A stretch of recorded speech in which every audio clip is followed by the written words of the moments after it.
like comic books? Comic books. Comic books. Comic books. Comic books. I'm quite keen on comic books. Movies. Movies. Movies are movies. Stupid TV shows. TV shows. TV shows. But what are some of your favorite TV shows? Can be enjoyed as video games, as TV shows, books, movies, the entire world. Wholeheartedly embrace the apocalypse. Let's start the show. Hello, everyone. Welcome to the Next Issue Podcast, Sunday edition, all about the comics, all about the funny pages. Jeff, how are you? Great. Fantastic. It rained all day yesterday. It sure did. What a bummer. here. Like, I really hate when it rains on the weekend because I'm like, Yeah. why would I even try to go out there? It's like, There were a few times when I was like, I grabbed my car keys to go walk to just go away. yeah. And then looked outside, just torrential rain. And I was just like, let's put it up. It'll be an indoors day all day today. Yeah, one of the movies I watched was because I was stuck at home. I'll talk about it in a second, but I was waiting because kept looking at the weather app, like, okay, when's there gonna be a little gap in the rain? Because there was a 8 o'clock at night. Yeah, there was a release of a new game this week, a new set for the trading card game that I'm playing, and I hadn't picked up my pre-order. So I was just waiting for a gap in time to go. Like, my plan was to go to Titan, pick up the rest of my comics, because I didn't get to do that during the week. I was pretty busy with work, and then go pick up my box, and then maybe try to hit up another store to see if they have any product. They probably don't. This game is really popular. I'm talking about Riftbound, the League of Legends trading card game. So yeah, but no, I just ended up going to Sanctuary real quick to my shop here close by. And quick 30-minute turnaround. Just go get my stuff and come back. So, yeah, but no rain today. We also didn't have a show today. I mean, yesterday. We do have a show today. You're not watching this live. This is all an illusion. But if you still want more of us, you can go check out our chat with comic creator, current writer on Fantastic Four versus Planet of the Apes versus Fantastic Four. We got to talk to Josh Trujillo on Tuesday evening. You can watch it on the channel. There's time codes you can skip around, but it's really, I don't know that I've ever talked about apes for so long with anyone. They were the other fellas, Clay and our Josh, were very excited about this. They are both pretty into the apes lore. Yeah. I've only seen the new movies. I've not, like, as a kid I watched I probably watched the Charlton Heston ones, or those original ones, like kind of like how Josh Trujillo did, like on Saturday afternoons whenever they were on television. Yeah. But they never really stuck. I always thought they were boring. They were not high octane enough for me back then for me to be like, yeah, I'm into it. So I've never really gotten into them. I've never tried to revisit them as an adult. So when all three of them got really into the weeds about those first handful of movies, I was just like, I have no idea what you guys are talking about. I'm holding on for dear life and just waiting for the conversation to pivot so I can get back into it. The comic that I read. Yeah. Yeah. So, but that was fun. It was a really good time. Maybe we'll have Josh back in the future. I think he's really fun to talk to too, just another nerd that gets to do like really cool stuff, right? I didn't realize that his full-time gig was writing for video games. What a cool full-time gig. Yeah.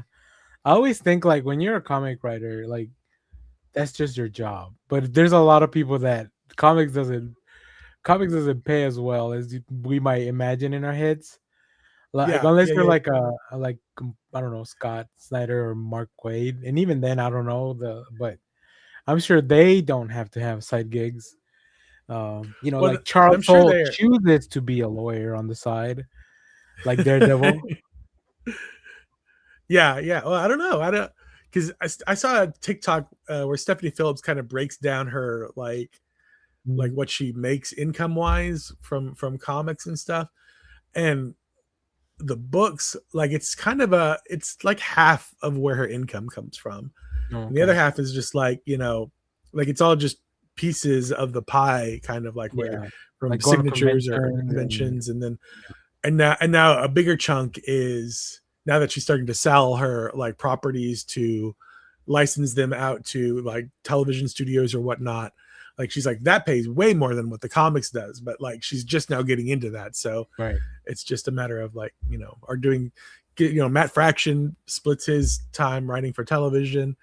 So I'm sure there's He splits his time between Godzilla and Batman. What a place to be.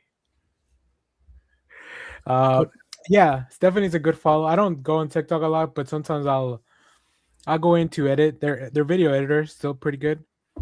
So I'll go in to edit a video. So you might see a video that's there for like 10 seconds and then I take it back down because I was just editing. But you're like, this is not for you, because- TikTok. Yeah, because we're mutuals, like her stuff will pop up, and I love the light bullying that her and Charles Soule are doing of Chip Zdarsky. Yeah, Because now they're all Daredevil writers.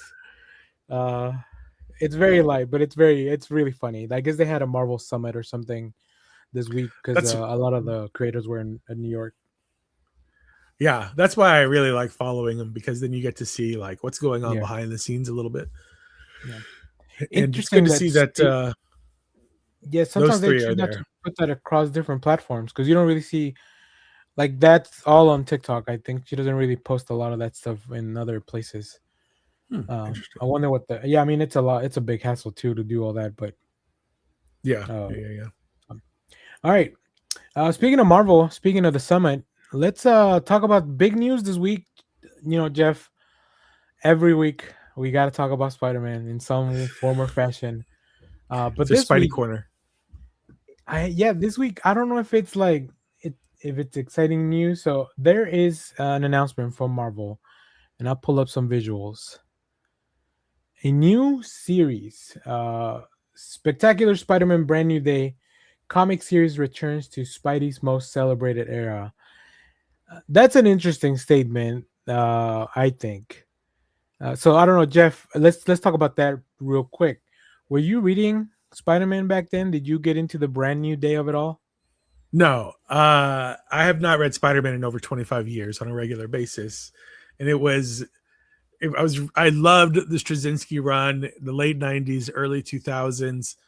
I dropped out when editorial got involved, and that's when editorial started pushing the where Norman had illegitimate kids with Gwen Stacy, and that because they pulled up an old I guess in the comics Gwen went overseas for like a little bit and then came back, whatever. But then they retconned that with Gwen went overseas to go have babies. And I was just like, that's too far. I don't know what you're thinking there. So I kind of dumped out after that. And then I think the stories were that came from editorial, and Straczynski wasn't really wild about that. But anyway, and it was right after that they did Civil War came out, and then they did the unmasking. The unmasking, and then they undid the wedding, and after, like, I dumped out. I was pretty upset by that. So and then Brand New Day came along, and I read the article that you posted, and it sounded, and the blurb was like the fan favorite, everybody loves this, the Brand New Day. And I was like, I don't remember if everybody loved it or not. So I went back and looked at like I went and looked at like Amazon reviews for like the trades of Brand New Days, and those were all positive. But I'm trying to remember in the moment, were people crazy about Brand New Day? I don't think so. I remember I went back and read when I was reading the Straczynski stuff, I just kind of read it in little arcs. I didn't read everything, but I remember very vividly I read the Civil War, the issues, the Civil War tie-in issues for Spider-Man. And then I think there were maybe some House of M issues before that or after. I don't remember which one's first.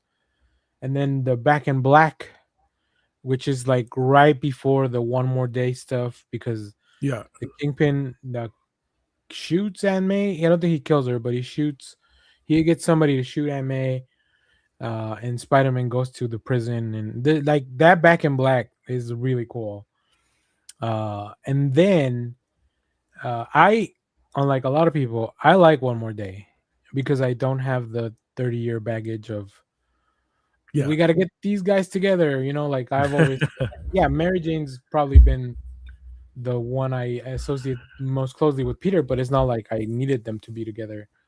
So I don't mind One More Day, but then by the time I started reading, it was actually Superior Spider-Man. So I do like that's where I kicked off, and I read Spider-Man through all of Dan Slott, pretty much all the way, like everything, like through all the reboots, Marvel Now, Marvel New Now, whatever they were called.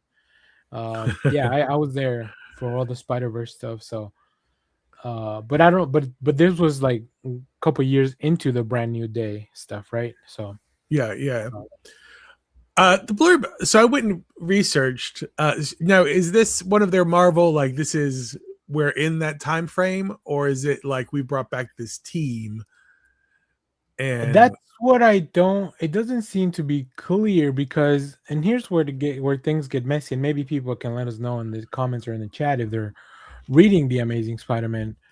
But from the last thing I read, Hellgate, that villain that Joe Kelly had Peter face off and lose against, has banished Peter from Earth. Peter's not on Earth right now. He is somewhere else. He's in space doing space shenanigans. And he's not allowed to come back to Earth under penalty of Hellgate destroying the Earth.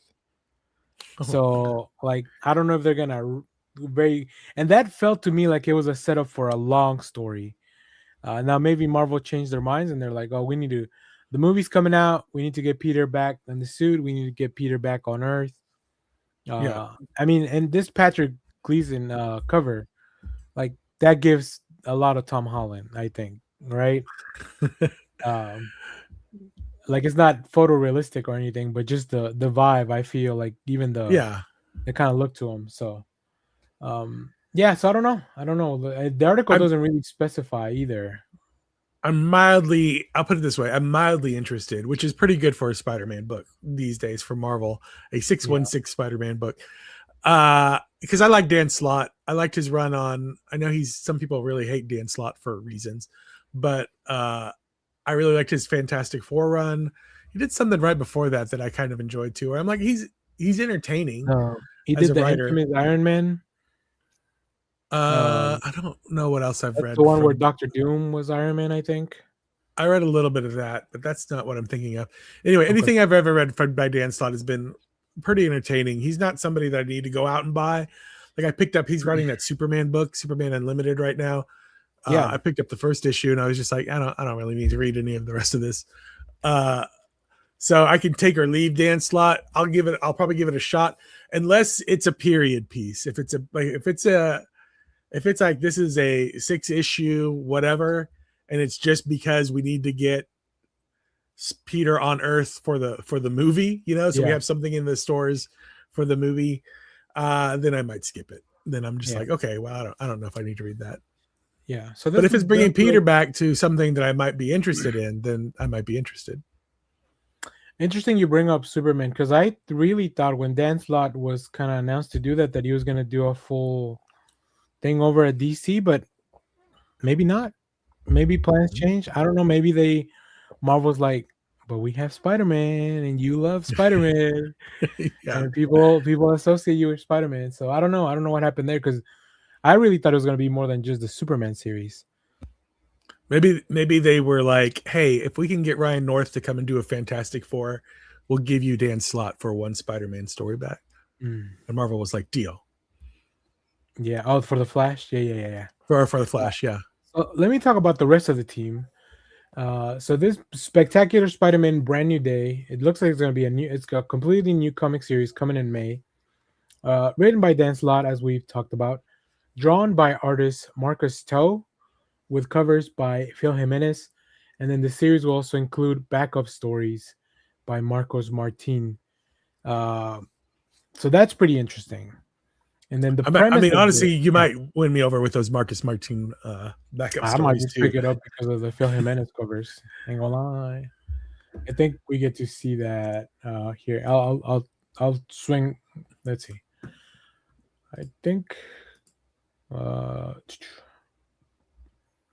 don't know if this is just interior art. It looks like so. Yeah, I thought we might have a Jimenez cover, but I like Marcus Tell though. I like his art. I think it really fits the character.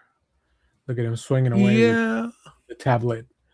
I really like the art too. I feel like again, this is kind of my bigger issue with Marvel. Marvel has a very distinct house style going right now. Mhm. That they're not really like, they don't deviate from it too much. Even the ones that do, like the current Avengers artist, does not look like the normal Marvel house style, but it's still very clean.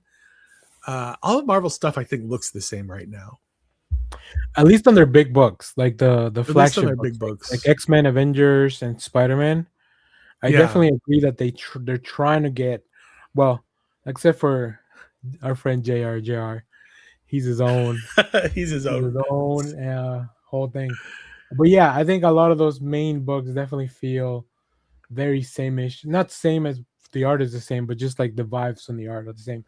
But the premise of this, Spider-Man discovers one of the most valuable items the Kingpin, aka Wilson Fisk, possesses, the lexicon, which I'm assuming is that tablet he's running around with.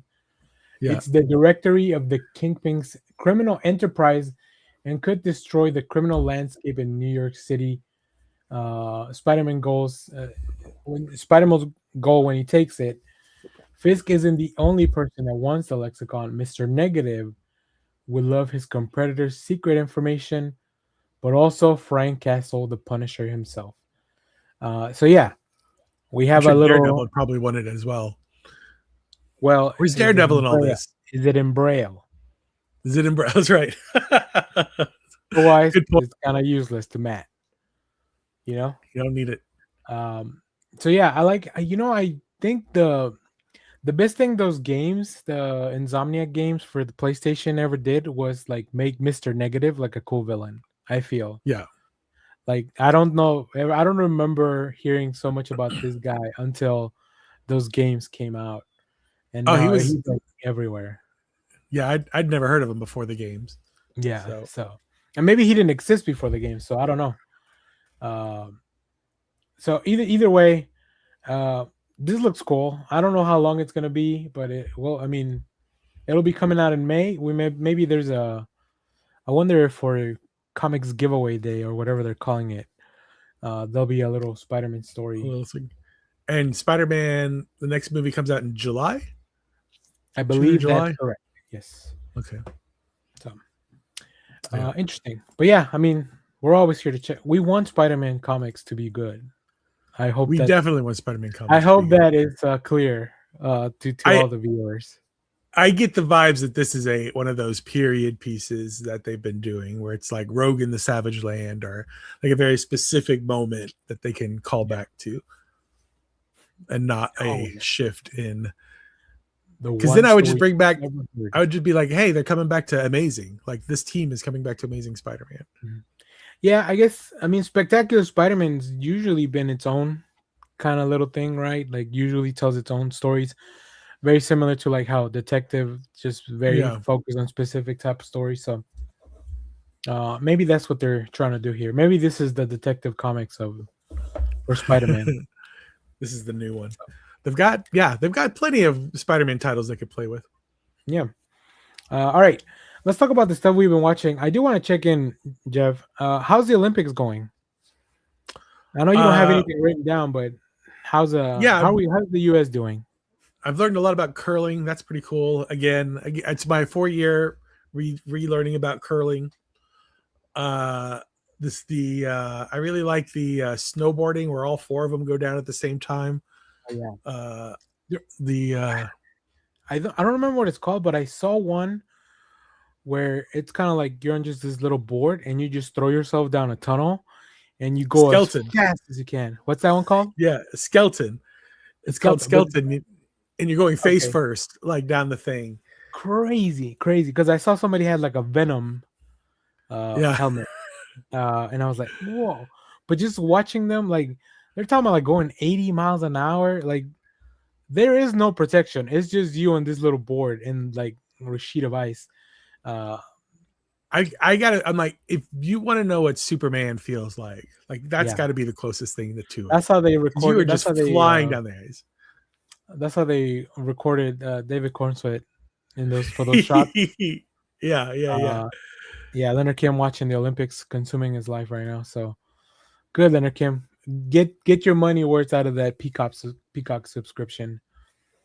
I was 100% going to cancel Peacock right after the holidays because I associate Peacock with the holidays because the first year I had Peacock they were showing Hallmark movies and I think they've since stopped doing that.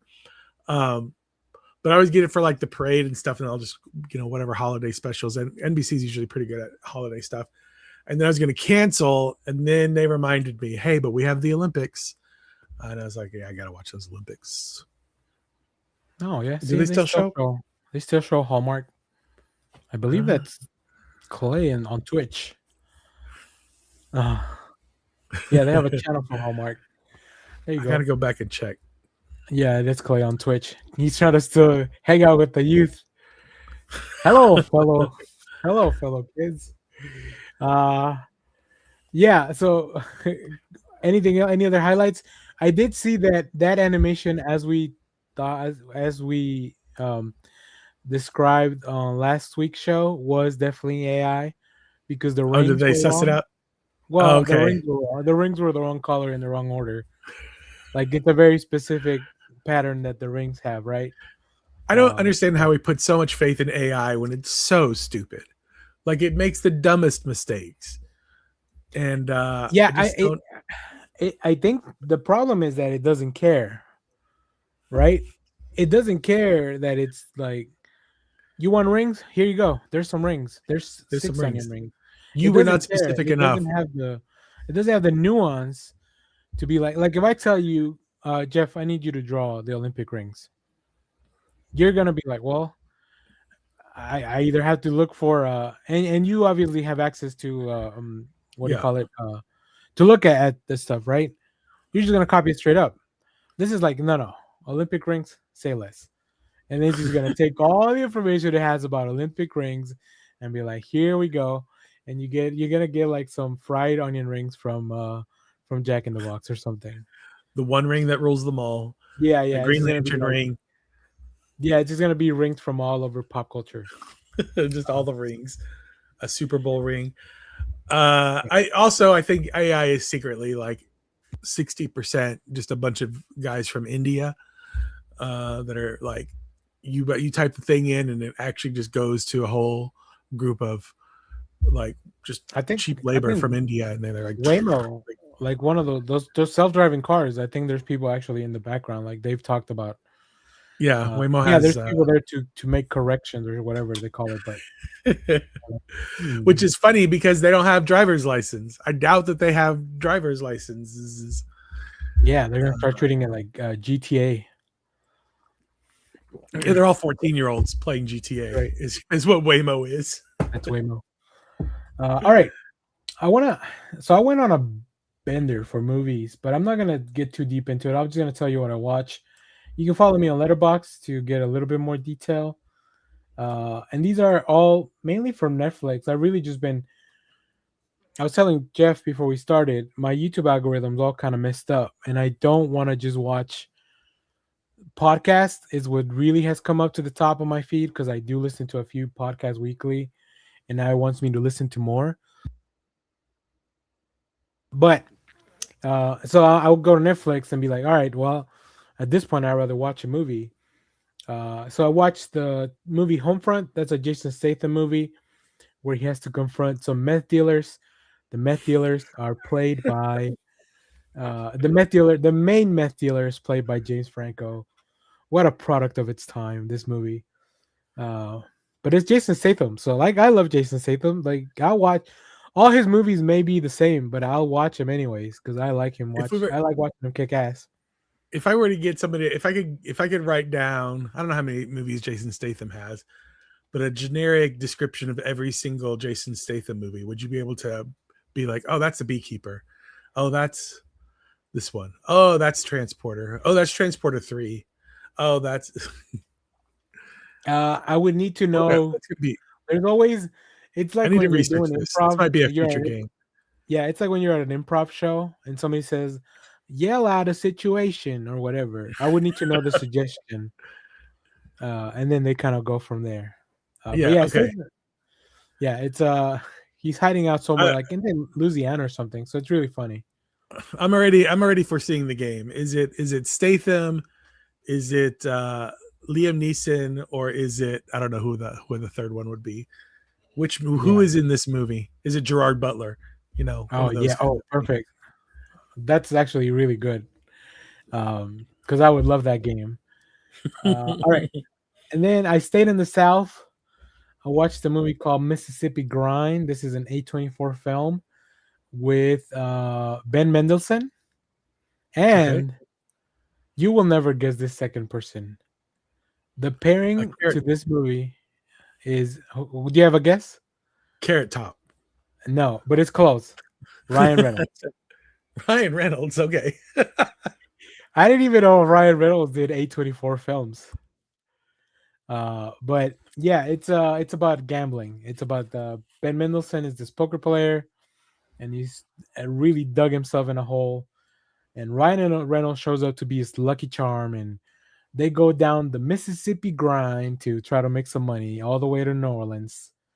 Yeah, it's great. I love Ben Mendelsohn. Like he just even just watching him fall apart and get it really tells you a lot about the dangers of gambling. I hear it's dangerous. I mean, I guess it's only dangerous if you're bad at it. Then Now, was the movie brought to you by DraftKings? This movie is brought to you by DraftKings. I'll tell you the one that I did watch another movie that could have been sponsored by DraftKings. I also watched Dante's Peak because it's leaving Netflix soon, so I was like, I might as well throw it on. All I gotta say is Volcano is still the better film for me. Oh, easily. Out of the two Volcano movies, how do you make a James Bond versus a volcano movie boring? You did it right? Okay, because I hear a lot of people say that this is the better film, and I'm like, no, you spend like the whole first 45 more minutes of it, like with them trying to be like, is it a real volcano? Is it really gonna like? I don't care about the city council, although maybe I should. Maybe now, maybe today's climate, we should spend more time in this whole agency that is in charge of just like monitoring volcanoes. I don't even know if that exists anymore. Probably not. Yeah, it's just probably one guy not. in a room. This is one guy in a room following people on Twitter, seeing where the earthquakes are. Just following the hashtag earthquake. Just somebody with his ear to the ground, hoping to hear. We do need more volcano movies. I agree with Clay. And then I watch. I saw. Well, real quick before we move on from Dante's Peak, I will say about that movie because I watched a little bit of it not too long ago because I was like I had forgotten about I don't remember anything because Volcano I'll watch every few years just because same. It's a fun movie. Dante's Peak I don't know it's been I don't know how long it's been since I watched it, but I will be like now that little town Dante whatever that town is that they're trying to evacuate, it might be racist as hell, but it is pretty because it is a beautiful Pacific Northwest and I'm just like I want to go there. Like it's full of white people and back in the day it probably was, but the mayor is also the barista at the town. Linda Hamilton plays both. She runs the coffee shop and she's the mayor. I don't think towns like that exist anymore. Like they all got destroyed by volcanoes. They just got built like a data center built next to it or something, which is a worse fate than a volcano. The volcano. You can recover from a volcano. You can't recover from all your water's gone. Yeah, it's all spoiled. All right, next we stayed in the South. I saw Alec Baldwin on the thumbnail, and I was like, "Oh, this is a Rob Reiner film." The guys told me to watch more Rob Reiner films, so I watched Ghost of Mississippi. Whoopi Goldberg's in this as well. Now this one's a little more serious, probably a good watch since it is Black History Month. It's based on a true story about uh, James Woods, not James Woods. Like, I mean, he's the one that's the actor portraying this character, but just this Yep. racist man kills an activist, a civil rights activist, and there's two mistrials, and then 25 years later, Alec Baldwin and the DA office in Mississippi decide to try the case one more time. It was a good watch. It was a good watch. I mean, definitely very, very tonally different from everything else that I watched this week. So yeah, I recommend it. It's on Netflix. Rob Reiner makes good movies. He knows how people talk and how to emote, and I think he's very good at that. And you get to scratch Mississippi off your watching a movie from each state list. So Yeah, for 2 years in a row, because I got both. Now, funny enough, Mississippi Grind. Not to give too much away, it's the name of a horse. oh, okay. So, Clay, go watch Stand By Me. I don't want to watch just the hits, Clay. I want to watch the nitty gritty. I want to watch the bottom of the list of Rob Reiner's filmology. Right? I've never heard. I didn't even know he was when I put this on, I didn't know it was his movie until the thing came on and said, "Oh, this is a Rob Reiner film." I was like, "All right, well, good." Checks out a couple things off the boxes. So, all right. Next, real quick, the one movie would be sponsored by DraftKings. 2 for the money. This is Al Pacino, Matthew McConaughey, sports gambling. They should remake this movie, but I don't know who they would have. Maybe Timothy Chalamet would be the Matthew McConaughey character, and maybe Matthew McConaughey could be the Al Pacino character. Oh, there you go. They should make like a sequel, like Wall Street, Money Never Sleeps. They should just do that. Remember how they made a sequel to Wall Street? So yeah, that one it was okay. I can't recommend it. And then the other movie that I'm watching, I haven't finished it. I'm like 20 minutes away. The Miracle Season. It's about a volleyball team that their captain passes away right as the season's starting, and now it's up to the coach and the rest of the team to win the state one more time. For the Gipper. Ellen Hunt is the coach, and Erin Moriarty is the main teenage girl that loses her friend from the boys. Who's the actor? Erin Moriarty. She's Starlight in The Boys. Oh, okay, in The Boys. I was like, you said The Voice, and I was like, The Voice. No. She's The Voice. It's Ariana Grande. It's Reba McEntire. Reba McEntire coaches a group of young girls. I would watch the heck out of that. Now you've sold me. Y'all, we need to win this volleyball game. Yeah. It's I'm surprised I hadn't seen this film, but it was like as soon as I saw Erin Moriarty, I was like, oh, she looks so familiar, and I couldn't place her because this is like, I don't know, maybe 10 years ago. So I was like, yeah. So, but it was good. Yeah, can we not? Yeah, but you got to have the whole Reba cast be on the movie, like Melissa. I forget her last name, but she's in all the Reba shows. You got to have the whole. Oh yeah. You got to have all of them. So, and then the last thing, something that maybe you have a history with, the original version. I watched the first episode of The Burbs. This is the new a new show on Peacock with her name just escaped me. Yeah, me too. Because I'm very curious about the show and I'd like to see it. Hold on. Shout it out, Clay. What's the name of the actress I'm thinking? Keke Palmer. Hot One Zone, Keke Palmer. Yeah. My personal pick to play Rogue, Keke Palmer. I don't know. This show is weird tonally. I don't know anything about the original Burbs. I've never seen the original Burbs. Okay. And I need to watch it.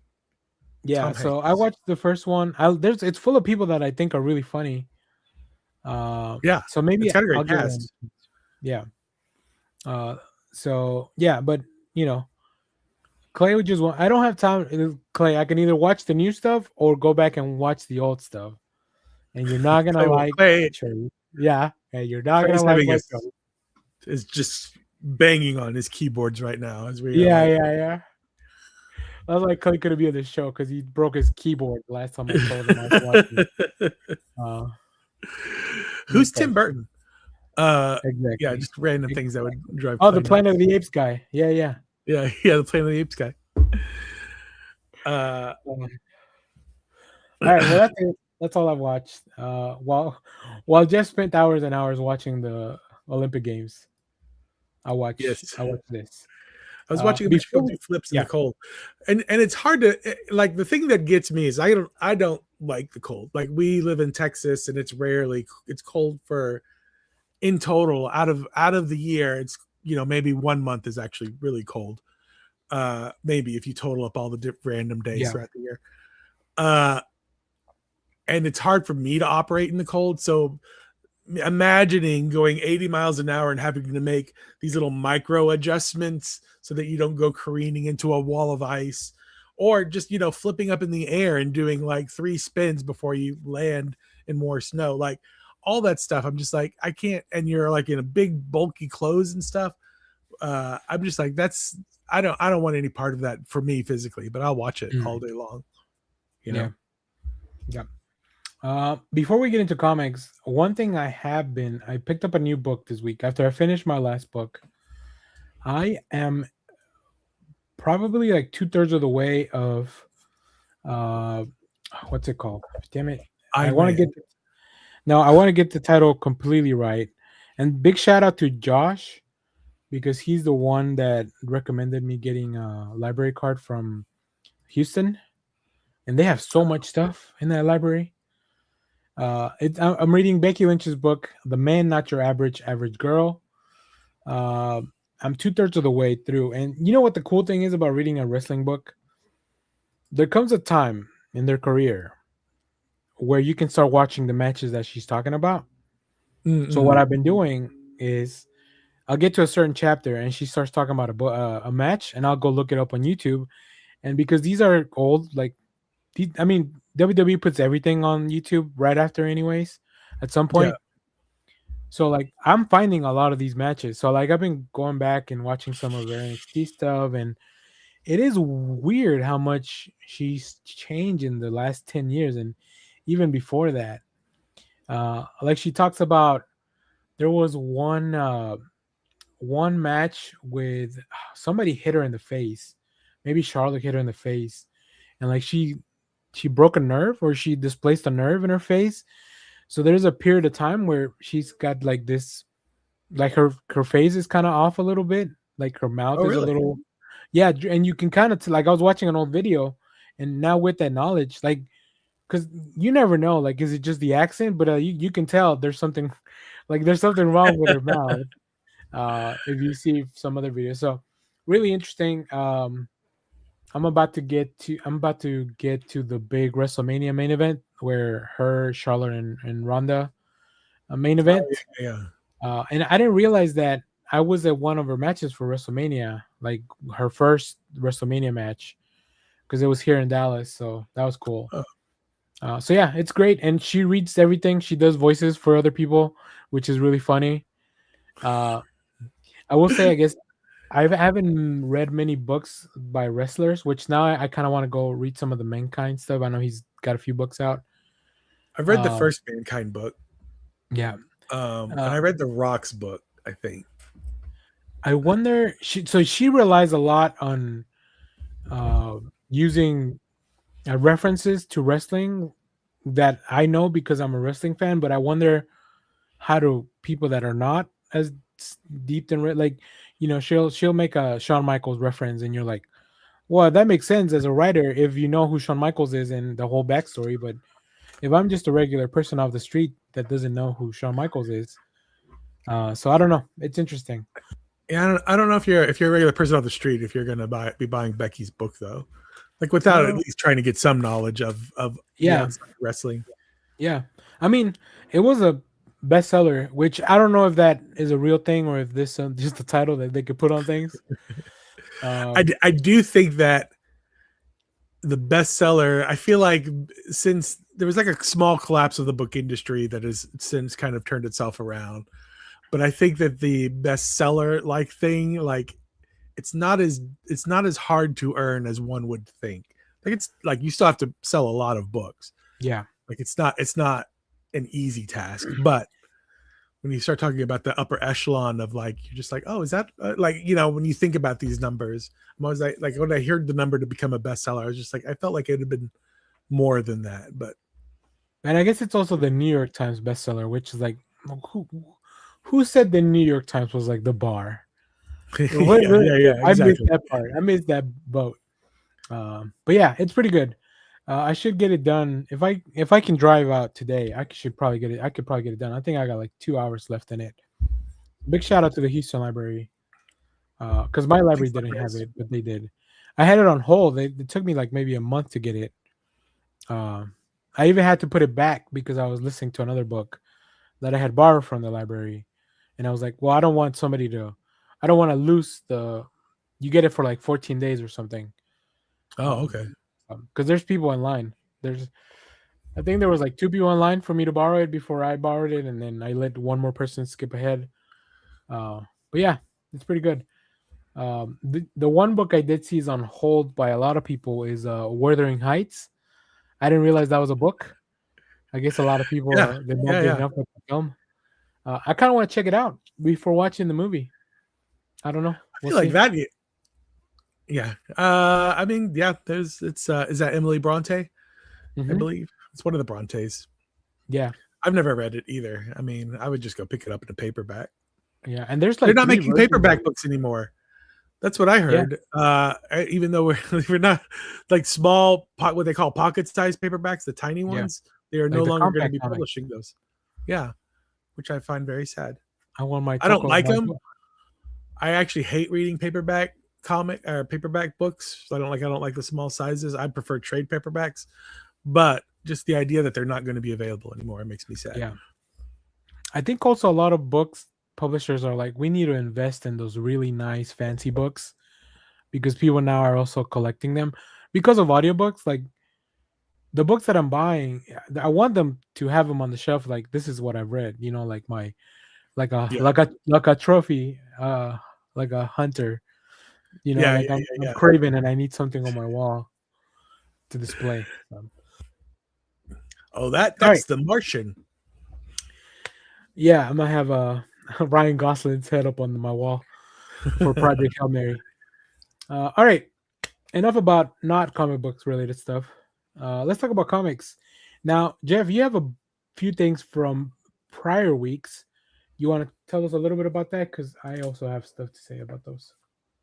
Yes. First off, I did finally finish reading Dork, which I'm glad I got a copy because apparently it sold out like hotcakes after like the day after the release, a couple of days after. Yep. Something about this went viral and it went nuts. And I think I saw a TikTok where it was selling for like $80 on eBay or something. Do you know like what that. it was? Because I mean, I like the book, but I didn't find it to be like, I don't know, like groundbreaking or anything. I thought it was fun. Yeah, I thought it was fun. I thought it was, for me, it's barbaric. It's a slightly tamer version than the barbaric book that I rave about all the time. Excuse me. I like that we coughed at the same time, so we had to just dead air. yeah. I don't know why Dork. I mean, let me do a quick search, but tell me about the book while I do that. Yeah, so Dork follows a half dwarf, half orc character in a land. It just sort of looks like an island, look like England, but right down the middle of the island is a place called the Scar. On one half of the island is like the good side, the other half is the dark side, and the Scar is where these two forces are always battling. It is a place of loss and death and all the other bad stuff. And here's where we find Dork, who is half dwarf, half orc, and his talking shield, which is a possessed shield with a giant eyeball. And there's a prophecy that says the Dork will bring the end to the world. And so now these, and Dork is just, it feels like a, let me see. I was trying to find a like, it's very cartoony looking. It feels like almost like one of those old school animated kind of movies. Yeah. it kind of feels like Feral or Beneath the Trees, where it's like it gives cutesy kid, but it's for a slightly older audience. It's not as adult as like Barbaric is, but it's like a good solid PG-13. And it's a lot of fun. It's very funny. But again, I don't know why it went super crazy. And like the first issues were going for like, 60, 70, $80 on eBay. Like there's a small part of me that's like, well, I'll sell it for $80 and go get the second print somewhere, whatever. Yeah, that's crazy. I mean, I already read it. We have a preview from Image. But I don't know why. Yeah, I'm looking on Reddit, which I hate looking on Reddit for stuff. But yeah, no, it seems like people just had FOMO Really and they wanted to get into it. Yeah. The other, and I liked it. I'll put it on my pull list, but yeah, I don't think it's gonna. It's not blowing. It didn't blow my mind like something like Assorted Crisis Events does every week or whatever. It was just a really solid read, Yep. The other book I finally picked up because I missed it on the week that it came out, but my comic shop got it, is the final issue of The Guy in the Chair. I really enjoy this book. I do.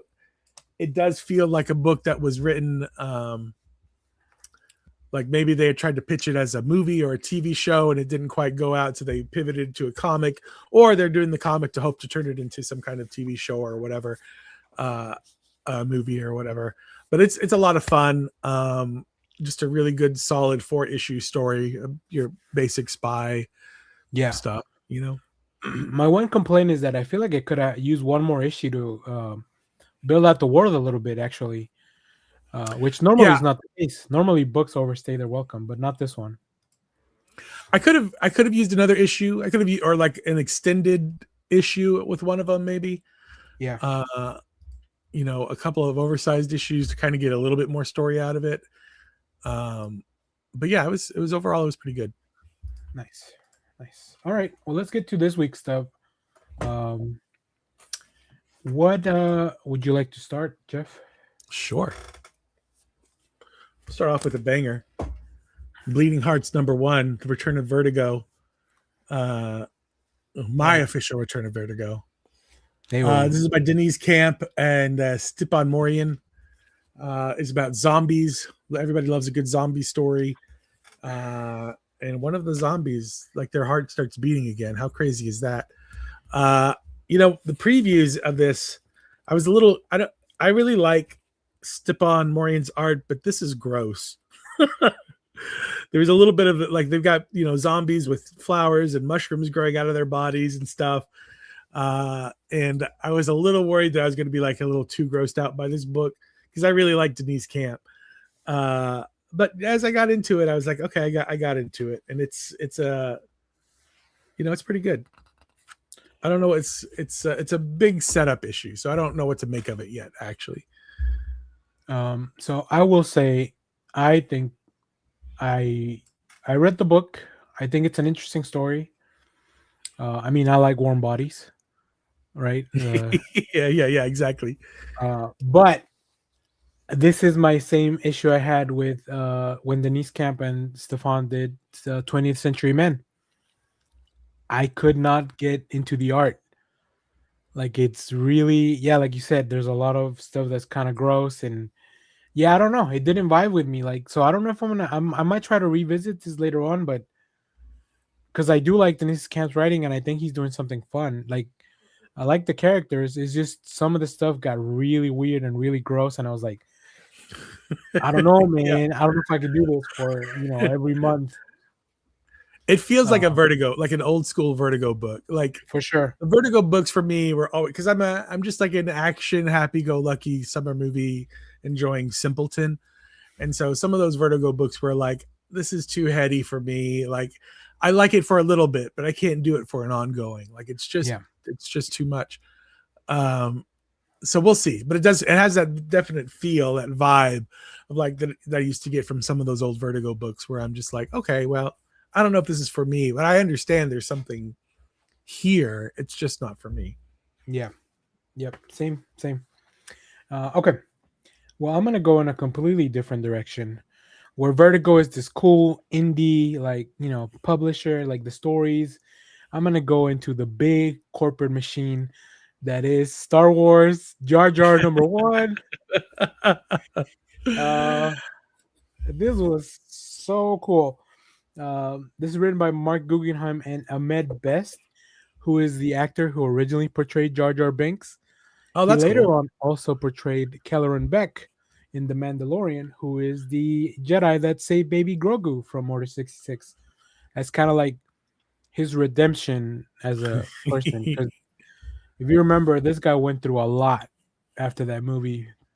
I think people are kinder on the prequels now, but when they first came out, I wonder man. who had it worse, him, Jake Lloyd, or the original Star Wars kid with the lightsaber, like where it's just him. I don't know if you've ever seen that viral clip. Oh yeah, From yeah, the yeah. early days of the internet where the kid's just spinning the lightsaber in his zone. Jake, Clay in the chat says Jake because he was a kid, but Ahmed was a man of color in this country. So like, I think they both just had it really rough. Kind of weirdly being forced to do kind of a racial stereotype role. Yeah. So I wouldn't even want to compare, but yeah, but I'm glad that, first of all, I'm glad that people are because they kind of like, I guess now that generation grew up and we all grew up with the prequels, because I love the prequels. It's kind of found a second life, and I'm glad that he gets to come back and do stuff like this. It has really fun implications for the larger, like, if you watch Rebels, the animated show, there's a really fun Easter egg here for that. And it's crazy. It's really fun, and it puts Jar Jar in a more competent role as to, like, why would he be a senator, and how did he stay a senator for so long? So Does it just like does it break the fourth wall and it's like, how does that happen, America? How does that happen? Like, where they're just like, how do you leave somebody incompetent and as your senators for so long, and they just keep staring back out at the page? I would 1000% rather have Jar Jar as my senator. So that's a good question. Would you rather have Jar Jar Binks as your senator or your current senator? Let us know in the comments 10 Jar below. Jars. Yeah, it was great. It was great. All right, what else you got, Jeff? I have the final issue of the Amazing Spider-Man Torn. Speaking of Spider-Man runs, this one's by J. Michael Straczynski, and I don't know, another, I'm sure, who's the artist on this? Pere Perez. Again, a very good artist, but who's just kind of like falls in the middle of all the Marvel art. It's a great one-off Spider-Man story. Yeah. If it's, if this is what One More Day is like, it's not, maybe it won't be too bad, but it's just like, I don't know if it's necessarily must read. I don't even know if you need to go pick up the trade. If you will enjoy it if you read it, but I don't know if it's a must read kind of thing, but it's entertaining. Spider-Man saves the world. I do want to read it because I did like the first issue. I also think it's really funny that we just finished up a little Michael Straczynski story, and now we're gonna get a new Dan Slott story because that was also the order of operations back then. So we're just going through them all again. That's right. All right, next, Mark Spector Moon Knight #1. This is the really cool Hell's Kitchen variant. I don't know what that means. Does that mean they're just making everyone look like the Daredevil? Who knows? That means whoever drew the cover had to draw it in Hell's Kitchen. Like, they had to go to New York and just draw it there. Then that restaurant, there's an actual restaurant there called Hell's Kitchen too. Yeah, I ate it once. It's actually really good. Jed McKay, the Malia Pramakik. This book explores Moon Knight's biggest weakness, a corporate job. That's all our biggest weakness. Mark Spector is stuck. Yeah, Mark Spector's stuck in a middle management corporate job, and it sucks. And it's really funny, and it's really cool. Why? Did you ever read Wanted? The Mark Millar, way back in the day. Mark Millar's I've Wanted. seen the film. Is it not exactly like it starts the film? Does it give you that vibe? Yeah. So he's actually in the mailroom, Okay. So and then you get to see like what's going on. It's also kind of oh, what was that Jim Carrey movie where he's like in a TV show and only he knows? I mean, Oh, only he doesn't know. um, Life of Jim. I don't. Yeah, I know which one you're talking about. My Yeah, brain. Ted something. Truman Yeah, Show. Thank Truman Show. Thanks. Um, I love that we have Clay in the chat so Thanks, that Clay. for the stuff that we can't remember, he's filling in the gaps. It's got a little bit of Truman Show, but like through a Marvel lens. It's an Okay. interesting premise, and you don't need to have read the previous series to get in. You could just jump on here, which was my fear because I didn't finish. Well, I haven't finished Fist of Khonshu. So, But now is he getting, because Mark Spector died? Like is this like a Moon Knight stuff where like one of the personalities died, but the actual physical body of oh, did the Mark main Spector person- die? I wasn't. I thought he died in Blood like a Hunt? couple of like something, and didn't he get replaced by somebody else as Moon Oh, I Knight don't or know. something? That's interesting. Okay. I don't. Yeah, maybe. I don't know. Maybe he came back since that Fist of Khonshu. I don't know. Yeah. Once Khonshu came back, Moon Knight was all about it again. So once they freed, because in Blood Hunt, they have to free Khonshu from Asgard, because otherwise, Moon Knight will die. He can't keep coming back to Okay. life. So interesting. Clay says he died and was temporarily replaced by the Shroud. Okay, then maybe once Khonshu was back in the world, he was able to bring him back or something. Okay. That'd be interesting. Maybe I should go. I need to finish the Fist of Khonshu. So okay, what else you got, Jeff? Planet She-Hulk number 4. We get Jack of Hearts back. And I was pleased to see. So Jack of Hearts and She-Hulk were dating in their previous The Rainbow Rowell run, Yeah. the Rainbow Rowell run. So when Jack of Hearts comes back and attacks She-Hulk, I'm like, what the heck's going on?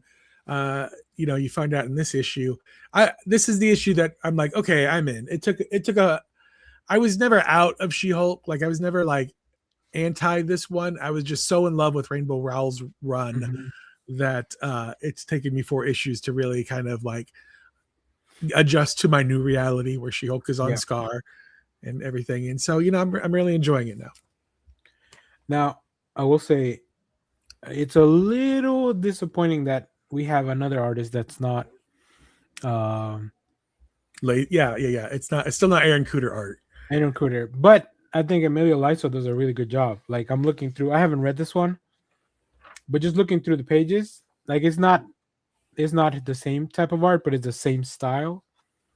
It's so good art. Found somebody that matches the vibes. I've decided with Marvel, I'm not paying attention to who they announce as their artists, at least for right now, because either A, it's going to be somebody who looks like the same house style that I've been complaining about this episode, or B, it's going to be two issues and then an issue off, because we saw it with Jed McKay's X-Men. We've seen it now with the She-Hulk. I feel like I've seen it a couple of times, definitely more than twice, but where it starts off with like the Spider-Man with Ed McGuinness, where he was Dr. Doom gave him the thing, and Ed McGuinness like did 2 issues and then it was somebody else. And I feel like Marvel is like, here's this thing, we've got this writer and this artist, and then after 2 issues the artist is gone. So I'm just going to pay attention to the writer from here on out. Which kind of sucks, because I love following creators, and I don't mind following just writers, but I want to have a little consistency when it comes to the artist. So, and up next, Deadpool's back. Wade Wilson Deadpool. Benjamin Percy, Jeff Shaw. This was great. We get an Ace Ventura thing here. A lot of Jim Carrey references today. It's Deadpool goes undercover inside of a cow. Just like Ace Ventura went undercover inside of a fake rhino. That's interesting. Really So is it fun? Because I thought this was supposed to be the serious Deadpool book. Well, you can definitely tell that Wade is a little bit more unhinged than normal. Like almost. I mean, this first issue is called Death Wish. Okay. So something's wrong with Wade. Wade is he's in the dumps, but in only a way that in a way that only Deadpool can be in the dumps. Okay. But by the end of the issue, he gets kind of dragged into this mystery that maybe gives him a little bit of motivation to stick around. He's definitely being a lot more reckless and a lot more. I don't know what happened to his kid. That's the problem. They make a little bit of a reference to it, but they don't go into detail. But I like Benjamin Percy, and I like Jeff Shaw. So, like, yeah, this was I had a good time. Jeff Shaw will be off that book in two books. And I'll keep you updated on Jeff Shaw. Yeah, Watch. let's see how long the art lasts. My next book is Transformers number, what is this, 29. Robert Kirkman, Dan Mora. Dan Mora's art in this is crazy. Almost to like how much time do you think they've given Dan Mora in advance to do all this stuff? Because he's on a book like every week. Look at this. This is gorgeous. Yeah. I turned this into a poster. Give me this poster. 100%. It's so good. So good. There's a couple of big old splash pages like that in this book. Yeah. This book is just.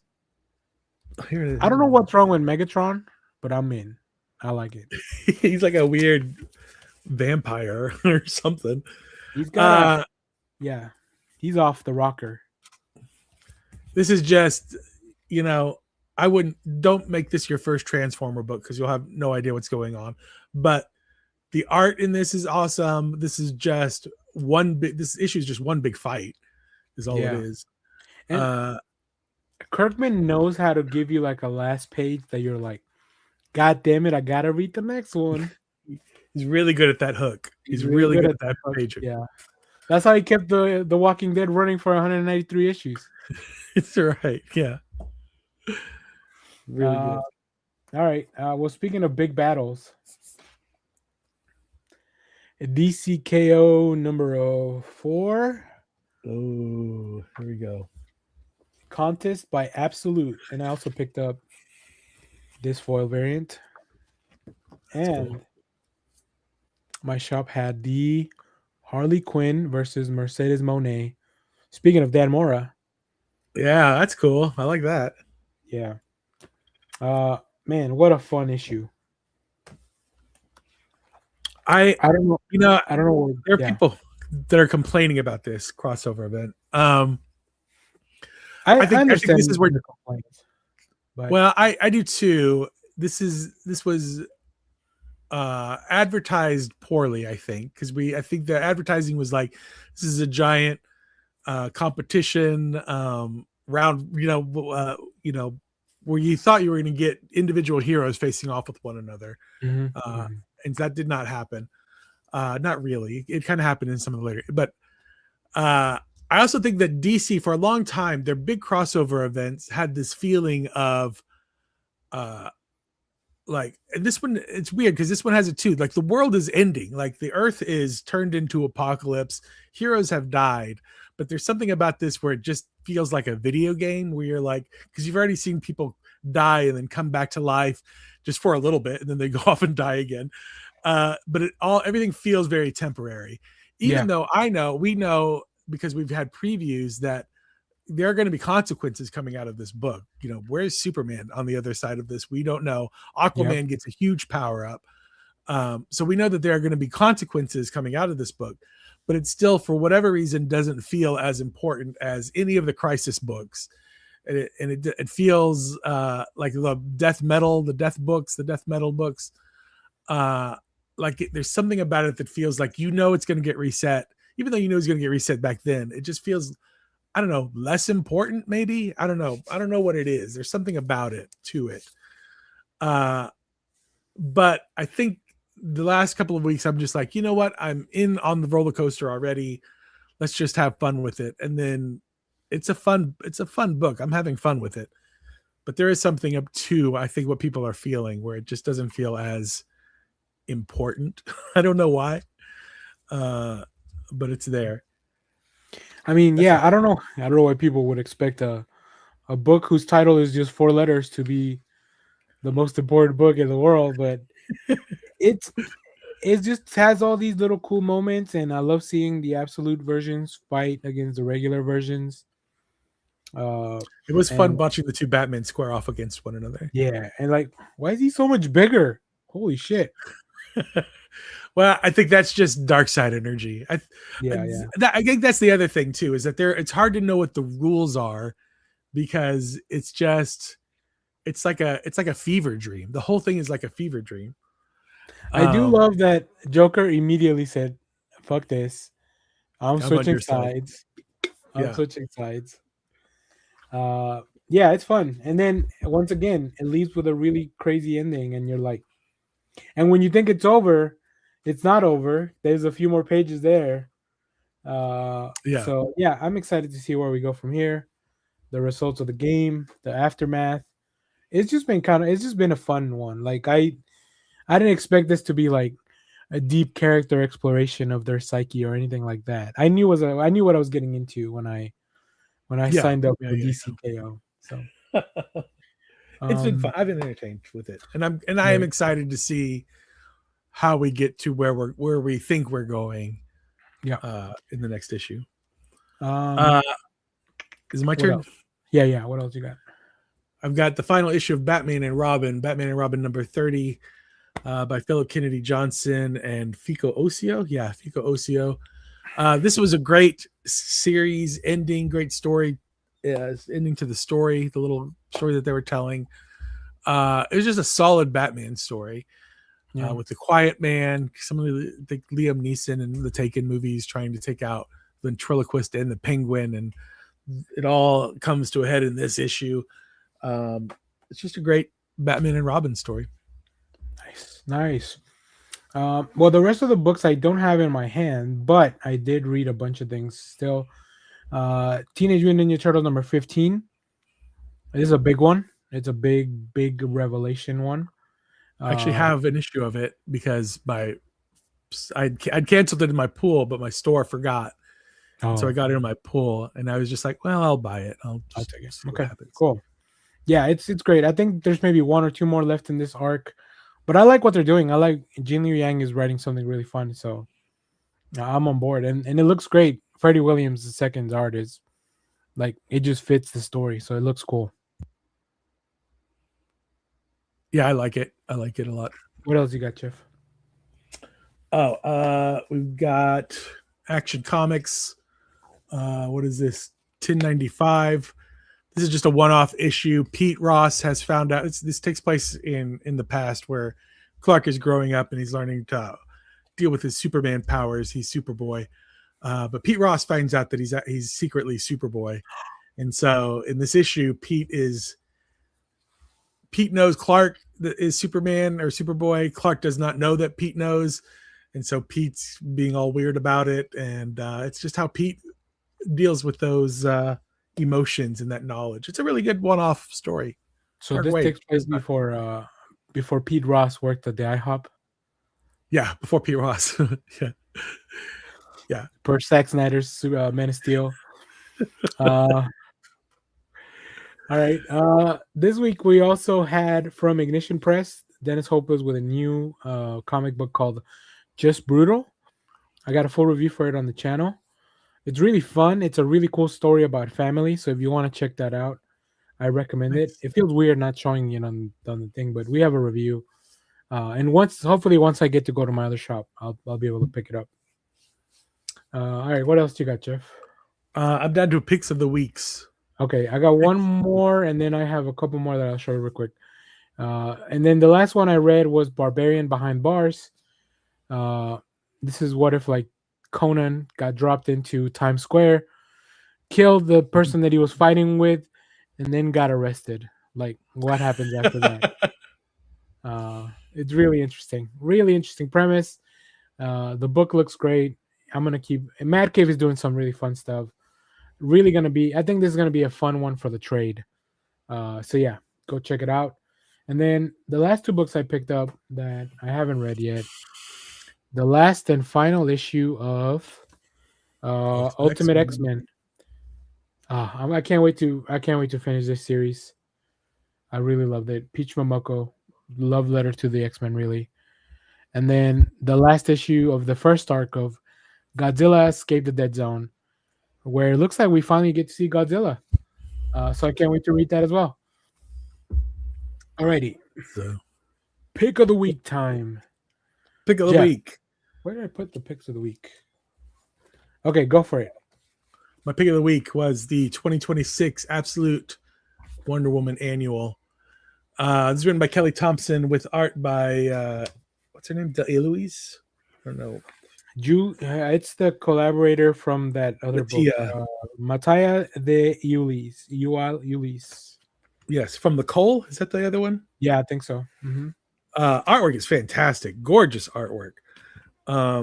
Gorgon's big. artwork. Gorgon artwork. I'm trying to find this one page. We follow Wonder Woman as she ventures off to try to help out the Medusa. Yeah, that's the one I knew it was that one. That. I knew you were looking for that page. The page is great. It's just it just goes a long way to flesh out this version of Wonder Woman. Yep. Who will go through anything to help anybody out. As long as this Wonder Woman, like, she sees suffering and she wants to fix it, no matter who is the person, who is whatever the entity that is suffering. And again, it's just a story that proves how clever this Wonder Woman is, how outside the box thinking she is. I just love this book. I love this character. It also proves how much care goes into this story by Kelly Thompson, because this is something that she's paying off from issue number 5.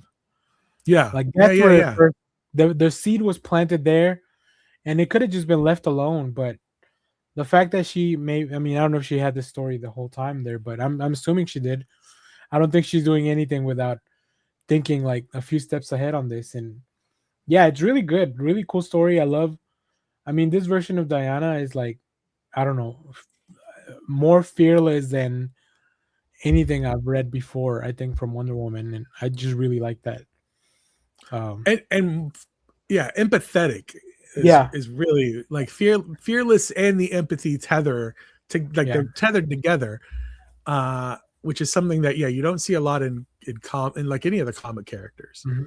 So I think main version of Wonder Woman's also, it has those qualities, but the story is not built around those things all of the time. Where I feel like this one is like, this is the core of who this Diana is, and that's how the story is gonna move forward. So I love that issue too. It was great.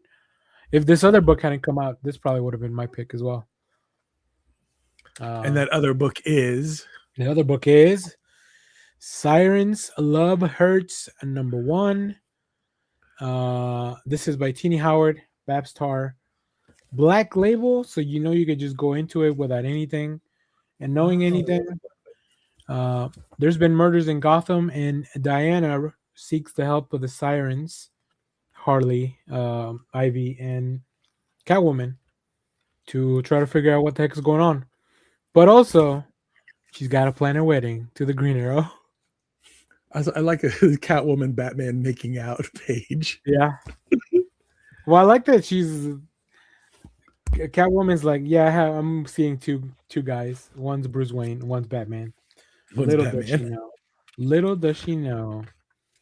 Also, in this version of the story, Ivy and Harley are not together. Like, Harley just recently broke up with the Joker, and Ivy just kind of wants to hang out at home and be left alone. This is my first Sirens book. Oh, really?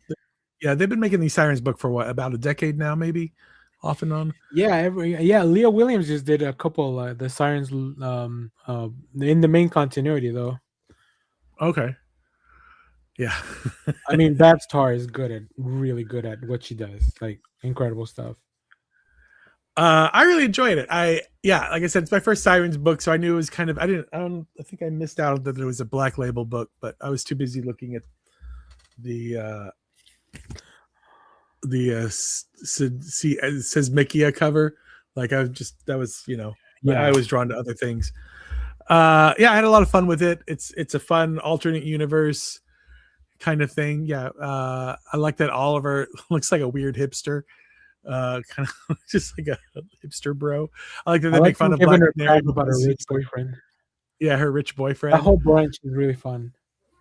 Yeah, it's just interchange. It's like Sex in the City, but with the DC characters. It's That's fun. how she pitched it. Tini Howard pitched it as Sex in the City meets The Long Halloween, and I think we're gonna Okay, get well, there you go. that a little bit, because each issue is gonna take place like in a different season of the year.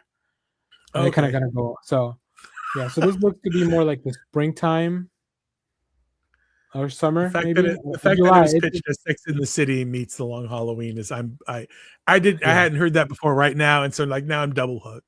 So So this is a summer issue because it's in July. But like, yeah, it's really funny too. Like it's full of like the fun gags, like showing off the ring and even just their interactions, like as they're stealing something and then they kind of run into Black Canary one more time. So yeah, I like it a lot. It's really cool. So yeah, I can't super wait. fun. I can't wait to see how the story pays off.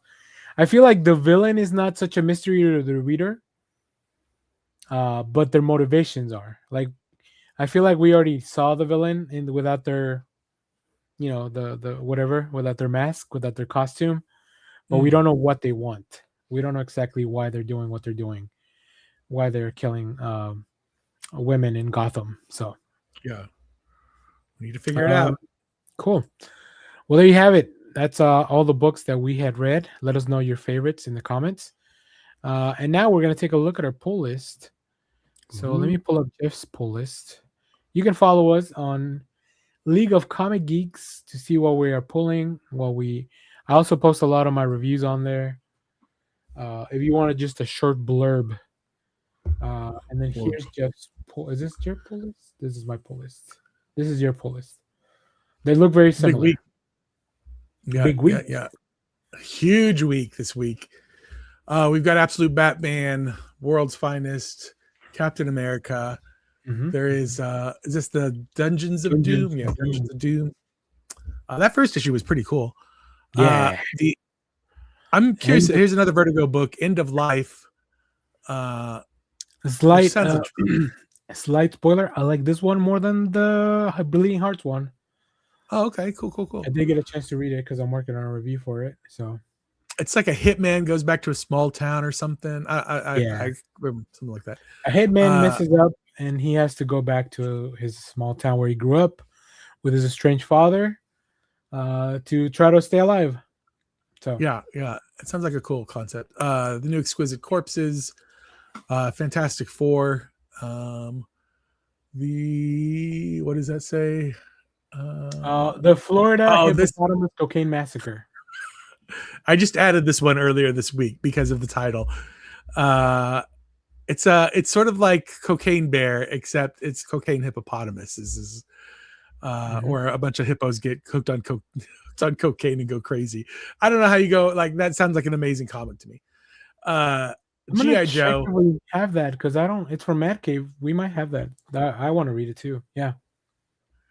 The new G.I. Joe. There's a new Jeff, the Land Shark with Daredevil. I really like those books. I don't know. It's a big week. I may not pick that one up. The Soot Stained Heart #3. I never saw issue #2. I know my comic shop is still trying to get one in, so maybe we'll get a 2 in with a 3. Hannah Rose May we just talked about with the she co-wrote The Guy in the Chair, is writing this Smile like spinoff from the Smile movies. So that's what that is. I really like she's also written the Exorcism at 1300, the White House ghost movie or ghost comic, and so she's really making a name for herself with horror stuff, so that's pretty cool. Ultimate Spider-Man, the new Phantom of the Opera book, which I'm a little concerned about. It might be Dracula 2.0. That Dracula by James Tinian and the same artist, I can't remember his name, was good. The artwork is good, but it was just kind of there as a story. No, my friend. I think it's gonna be all right. But I don't know much about. I mean, I've seen the musical, The Phantom of the Opera. I've seen the stage show, and I've seen the movies. So, but it's not like somebody I'm super familiar with. Wolverine. This is part of the Armageddon event that Marvel is upcoming. This is the Wolverine part. Chip Zdarsky, some kind of super soldier Canadian X thing that's happening. Yeah. And the second half of the Leah Williams Wonder Woman story, the newest issue of Wonder Woman. Stephanie Williams. Or Stephanie Williams. Sorry, Stephanie Williams. I knew it was a Williams. Yes. Cool. I think my full list is very similar to yours. We got the Batman, which first we're getting into it. We're getting into the Poison Ivy for the Absolute Universe, so that's gonna be fun. Yes. World's Finest. I think this is a new arc now, right? Yeah, because I think so. the Lex Joker crossover is done. Metal is doing a work in print edition, so I'll probably pick that up just because I really like Greg Capullo's art. Deluge #4. This is the book from Ignition Press. Dungeons of Doom. End of Life. Stay tuned for that. We'll do a review for it as well. Exquisite Corpses #10. Fantastic Four. G.I. Joe. Generation X-23. Jody Hauser is writing this, so I'm very excited. I like Jody a lot. Nightwing. Smile for the Camera. I will say you don't need to have watched the movies, but I recommend you at least watch the first movie so you know like how the smile thing kind of works. This is a prequel comic because it takes place in the early 2000s where the movies take place in the 2020s. So yeah, just keep that in mind going into it. Godzilla, Starship Godzilla. I think this is the last issue of TMNT Battle Nexus. So yeah, I'll finally be able to catch up on that. Shredder #5. Terminator #5. The trade paperback for the Tin Can Society. Yes, good one stuff. Of Jeff's favorite of 2025, maybe? Did I remember that correctly? Yeah. The last issue of Ultimate Spider-Man. Universal. I'm really excited about Phantom of the Opera. There's also another book from Image called White Sky that I'll probably be checking out. And double Wolverine week for me. So Wolverine 16 and then Weapons of Armageddon and then Wonder Woman. So yeah, pretty good stuff for next week. Very, very exciting. All right. Nice. Well, let us know what your comic, your most, I don't know how to say this. Anticipated comic. Thank you. Words just flew right out of my mouth. Cool. Well, Jeff, you got anything else, or you got to get back to slushies? I gotta get back to slushies. To slushing. I don't know what the sport was called. Skeleton as you go down. Yeah, thank you. Let's see what's going on. Well, the NBA All-Star game is today as well, so I'll probably watch a little bit of that. Oh yeah, U.S. versus the world. U.S. versus the world. In a world where the U.S. has a basketball team and a bunch of people from all over the world also play in the same league. Well, there you have it. Once again, reminder to go check out our talk with a comic creator, Josh Trujillo, and go check out his books. I really want to read that Aquaman Yo-Ho Hold Onto Your Hook because it looked really fun. When he was explaining because it's a digital comic, and he's explaining that they play with the formats. Yeah. Where because if you're on a phone, they do their panels downward, so you can scroll on the phone, which I think sounds super cool. Writing a story for something like that sounds awesome. Yeah, like a webtoon. Yeah. Yeah. Cool. Well, there you have it. We'll see you guys on the next one. We have I think next Saturday we're gonna do what we had planned for this Saturday before we decided to take a break. Just put together a really fun show. No, we'll see. I guess you'll be the judge of that. I thought it was fun.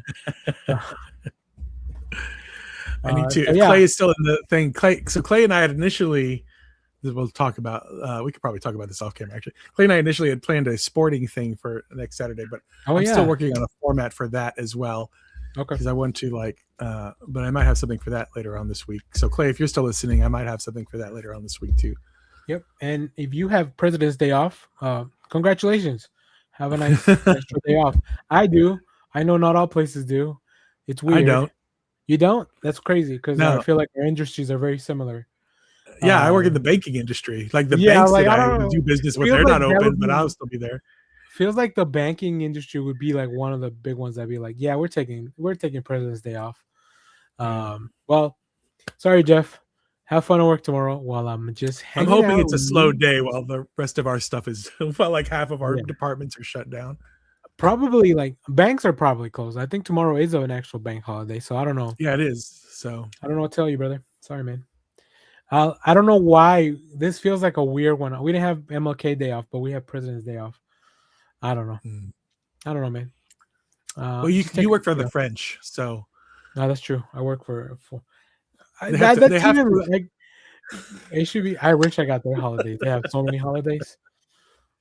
they really do. If you ever look, here's what's fun is that you go through and look at what the other countries celebrate, like what they are official holidays off, and they're like double of what we get in America.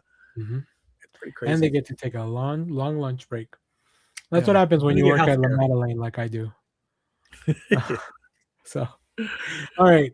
Well, that's going to do it for today. Thanks for watching, everyone, and we'll see y'all on the next one. Bye-bye. The most important thing in life will always be Hey, Bebo. loves you. Simon Center, get the fuck out.